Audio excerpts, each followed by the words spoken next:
ये कहानी है द्वापर के अंत और कलयुग की शुरुआत की, जब इंद्रप्रस्थ पर राजा परीक्षित का शासन काल था। उस समय राजा परीक्षित अपने दादा अर्जुन और पिता की ही तरह धार्मिकता के लिए प्रसिद्ध थे। एक दिन सम्राट परीक्षित अपने शासन काल के दौरान अपने राज्य में प्रकृति की शांत सुंदरता को महसूस करने के लिए घूमने निकलते हैं। तभी रास्ते में परीक्षित की नज़र एक गाय पर पड़ती है जो काफी बुरी हालत में गिरी हुई थी।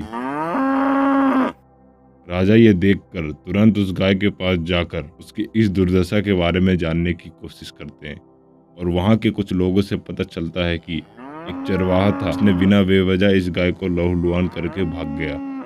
परीक्षित इस बात को जानकर समझ नहीं पा रहा था आखिर वो कौन व्यक्ति हो सकता है जो मेरे इस धर्म राज्य में पृथ्वी माता के समान गाय माता को लहूलुहान करने की हिम्मत कर सकता है।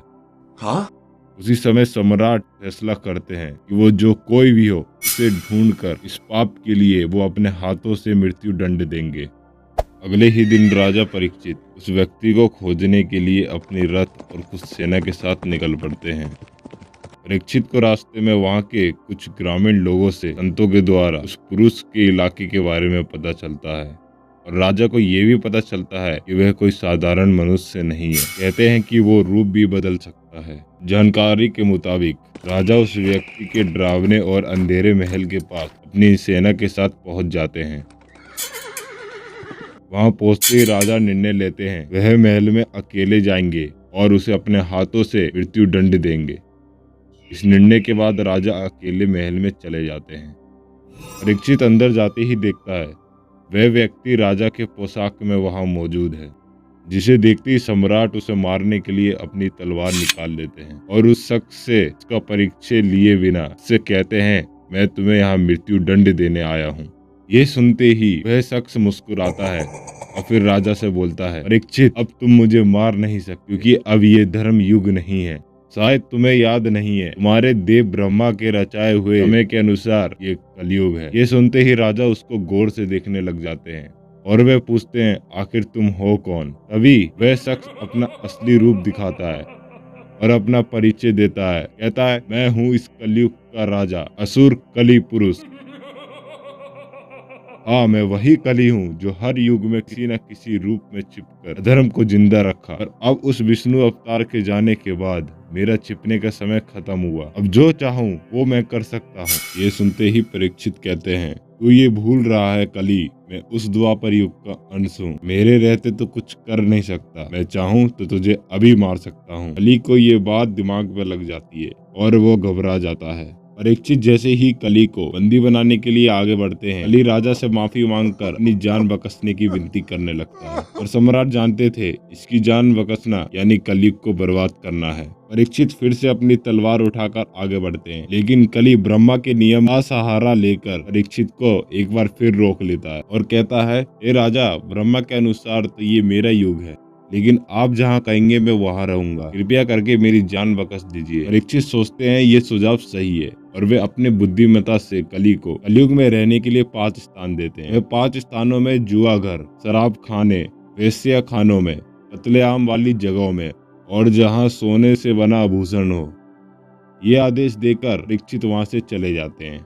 लेकिन ये कली की चाल थी, इसमें राजा परीक्षित फंस गए क्योंकि वह जानता था एक ना एक ऐसी जगह जरूर होगी जो राजा के राज में भी मौजूद होगी और वो जगह सोने की वस्तुएं वाली जगह है जो पूरे राज्य में थी। अब कली राजा से अपना बदला लेने के लिए सम्राट के सोने से बने मुकुट में प्रवेश कर जाता है और उनके बुद्धि में गंदे गंदे विचार डालना शुरू कर देता है। कुछ दिनों के बाद परीक्षित मुकुट पहनकर जंगल में शिकार करने के लिए गए।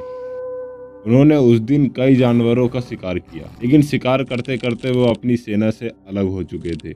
अब उन्हें भूख प्यास लगी थी। तभी उन्हें एक ऋषि का आश्रम दिखाई दिया और उसमें वो प्रवेश कर गए। उन्होंने देखा ऋषि गहरे ध्यान में बैठे थे और वे प्रतीक्षा करने लग गए। कुछ देर बाद सम्राट को इंतजार नहीं हो रहा। वो ये भी सोच रहे थे कि वे राज्य के राजा हैं। ऋषि उनका स्वागत नहीं कर रहे हैं, कहीं वो नाटक तो नहीं कर रहे।